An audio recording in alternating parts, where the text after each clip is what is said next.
What a delight to be with you. Thank you, Dr. Hill. Thank you, Dean. Thank you, staff. Thank you, faculty, students, honorees. What a great thing for me to be able to be here today. What a great place you all are in. I want you to know how valuable you are to this institution by the way you've served it so far as being outstanding students. I want you to begin to think about all the options that you have. But before we do that, how do you like the tie?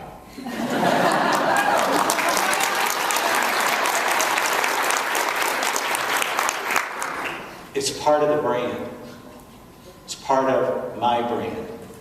We're going to talk a little bit more about that because every one of you has to have a brand. Okay? More to follow. I have my own brand.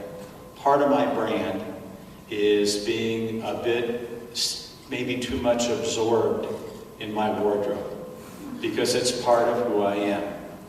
After 36 years of Marriott, I lay out my clothes, set out my clothes every night before I go to bed. Right?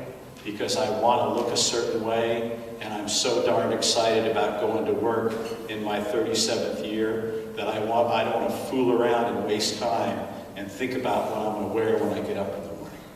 It's all part of the brand. I've been with Marriott for 36 years. When I started with our great company, we had 7 hotels. 7 hotels. And that's relevant. That's relevant because we have over 5,000 now. When I started to work for Marriott, we had one brand. It was the Big Red M. We now have 18 brands. We are global. We used to say worldwide. Now it's global. I don't know which one works. But one of the things that amazes me is that as I was working my way through Marriott, we used to say international, and international sort of felt like someplace that was oh so far away. And now global is instantaneous. We communicate daily with all continents. We have a great relationship with folks, and we are so tightly connected within Marriott. Our company's 85 years old. We'll be 86 years old on May 24th. I was very excited about your oath of hospitality. I think it's fabulous. The things about I promise to put others before myself. I promise to have pride in everything I do. I promise to keep my mind, my eyes, and most importantly, my heart open, coincides with something that I want to share with you. In 1964, our founder, Bill Marriott Sr., turned over the reins of his company to his son. His son was 36 years old, and he wrote him a note, and it's called Guidepost to Management. And it was a letter, as I said, from Senior to Billy. And I don't think anybody called him Billy, but his dad. But he stressed some points that even though they were very close and always were, that this became a beacon, an iconic message that is so still embedded in our culture that we work every day within our great company. And the bullets are: keep physically fit, mentally and spiritually strong.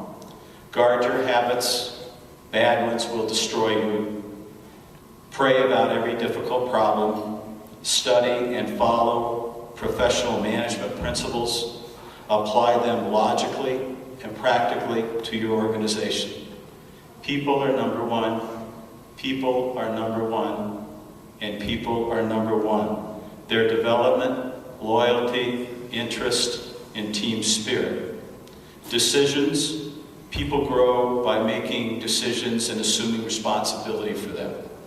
Make crystal clear what decisions each manager is responsible for and what decisions you reserve for them.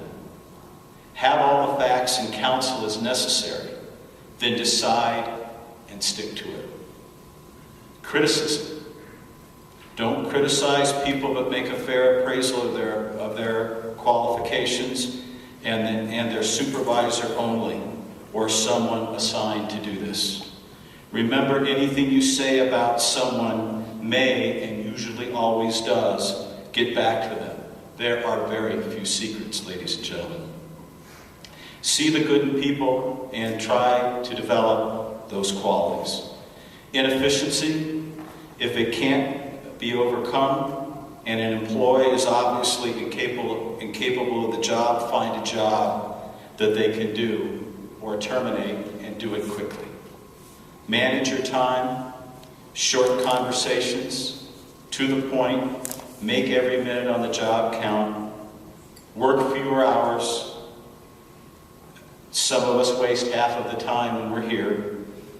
Delegate and hold accountable for results. It's amazing proverbs, but ones that still stand and that we live by today. I've come to know several of you. I've read your essays, and I think that they were fabulous. Makes me even more proud to be here. But I know I have some insight into each and every one of you. I know about one of you that works very industriously at Paradise Bakery while you're trying to figure out what to do next, but remaining intact and engaged with the industry. You're probably leaning towards restaurants. Great way to proceed. One of you has plans to take on the behemoth of Las Vegas and work in the casinos, and just on a parallel track, develop video games and a software business. Wow, what a great place to do that. A number of you are working on dual degrees, whether it is your opportunity to be able to do that in the business school and hospitality, but also including degrees in finance, and I think one was a foreign language, I believe, focusing on the German language.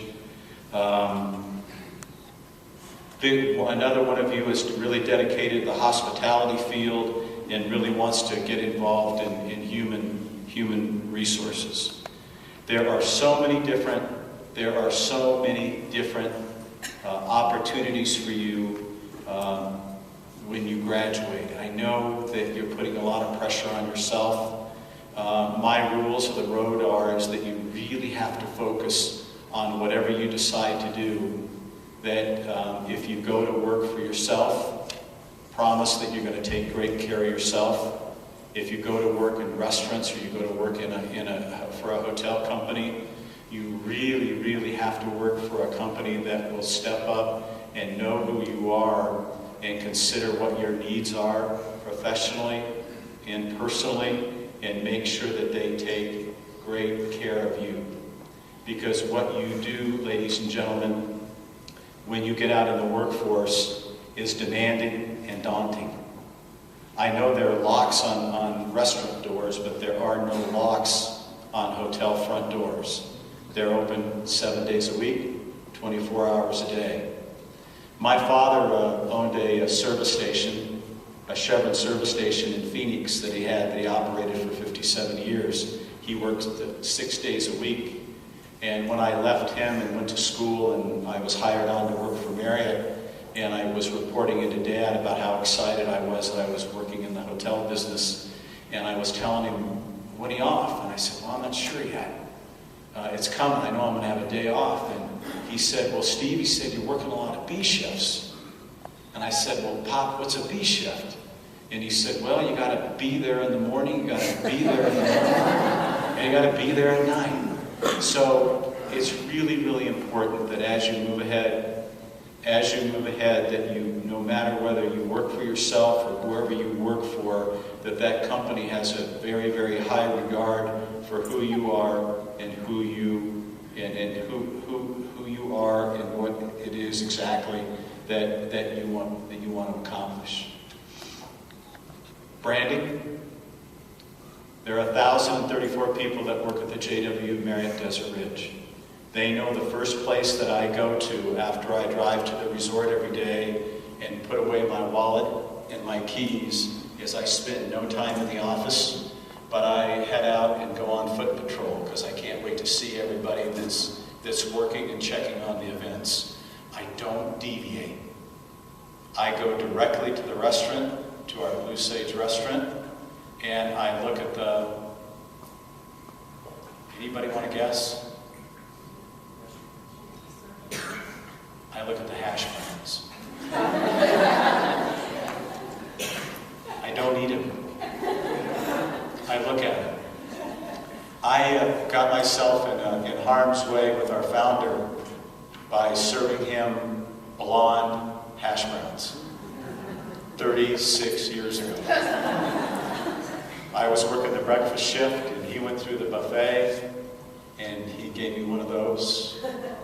And 45 minutes later, he was done talking to me about how hash browns have to be golden brown. Now, ladies and gentlemen, do you suppose that the hash browns have to be golden brown on one side? Both sides. And everybody knows every day, it doesn't matter if Dean's coming to visit, or it doesn't matter who's on campus or who's coming to see us, that I make way to the Blue Sage line and we look at the hash browns. And then I knock on them.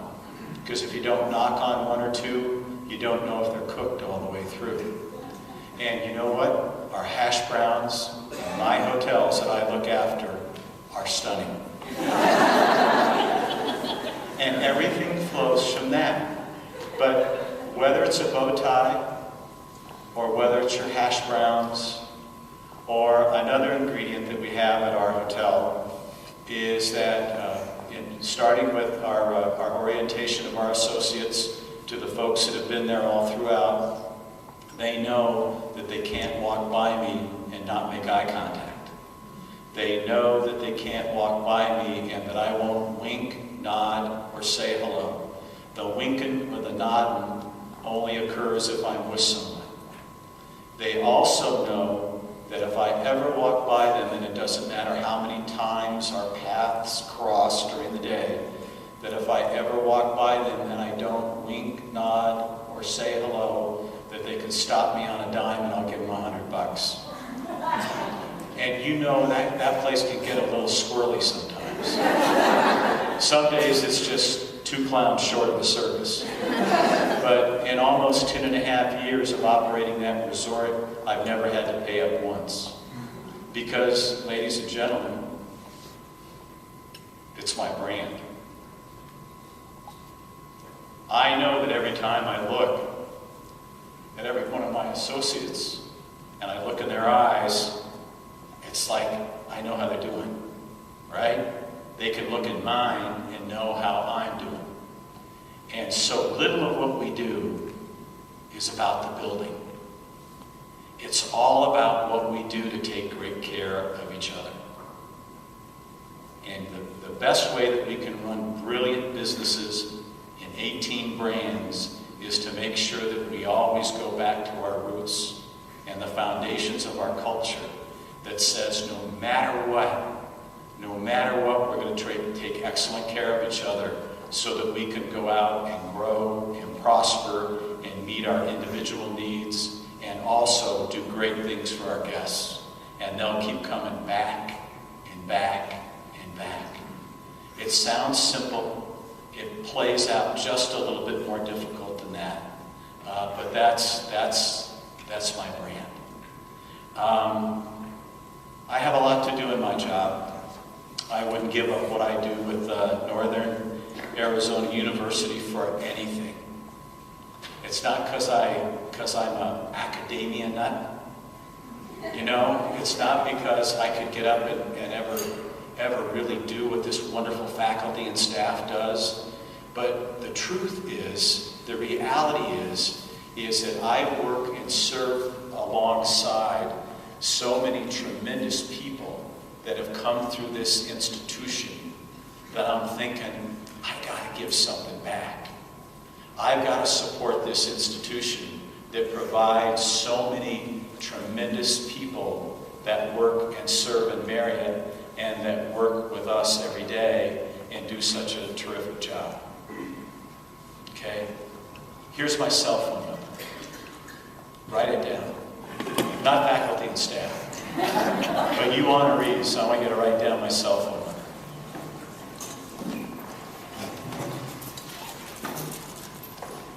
This is not my office number, it's my cell phone number. Dr. Van Slyke doesn't have this number. It's 602-722-4192. Our business, the Marriott culture, thrives on mentors. Everybody needs a buddy to understand what's going on, what should I do next. And if you ever need an ear, if you ever need somebody to talk to, that you got a 50-50 chance of being right, but 100% of the time has an opinion, I'm probably your guy. So good luck, congratulations, thrive in what you do, and become your own brand. Be who you are, decide on what you're going to be, decide on how you're going to thrive, stick to it, and don't compromise. Ladies and gentlemen, thank you very much.